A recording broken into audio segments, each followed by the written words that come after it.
quick video today. We're getting back into filming. So we're going to do a quick video today talking a little bit about jerk baits and using them for striped bass.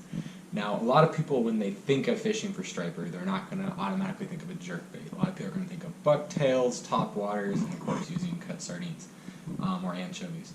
Personally, for me, if I want to go out and catch some striper and also have some chance at largemouth and smallmouth, a lot of the time I'm going to be fishing with a jerk bait. So there's all sorts of different ones out in the market, and with springtime right now, I would heavily suggest picking up a couple jerk baits because this is my favorite pre-spawn bait for largemouth. Absolutely fantastic lures. So you got some Rapalas right here. They can cover all different depths, but these are the Rapala Husky Jerk, but my personal favorite one is the Strike King KVD series. They have all sorts of different depths. They really hold and suspend quite nicely in the water. I prefer suspending jerkbait. And what's really interesting is most jerkbaits in the actual water, their action is going to be twitching from side to side. With the Strike King ones, you actually get a lot of a roll, which sends out a much bigger flash, which especially when you're fishing for striper is everything.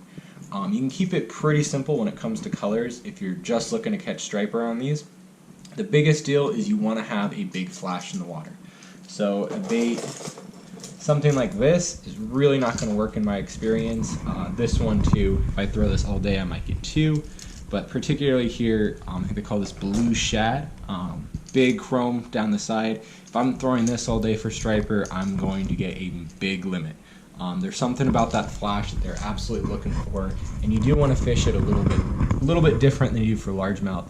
So when I'm fishing it for largemouth, depending on the time of the year and the weather, I might want to be giving it a 3-second pause, 4-second pause, even a 5-second pause. With striper, if you even put sometimes a 2-second pause in, they're not going to touch your lure. You really want to be doing twitch, twitch, and then maybe a half-second pause. Twitch, twitch, twitch. Much more aggressive, much more really pulling, as you guys can see in the video. I'm really pulling into that lure. And the key is to always jerk these on slack line. If you're jerking them on tight line, they just come straight at you and they don't have the same action as when you jerk on slack line. But overall, guys, if you guys are striper fishermen, these are one of my favorite baits. Another thing you can do is this one right here will dive to about 12 foot. That's why I got this one out.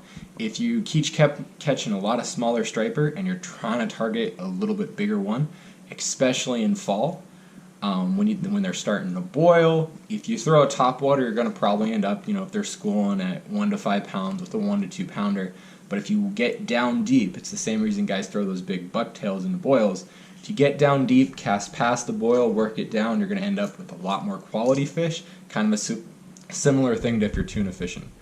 That's my quick tips, guys. Thank you guys for following. Stay tuned this week.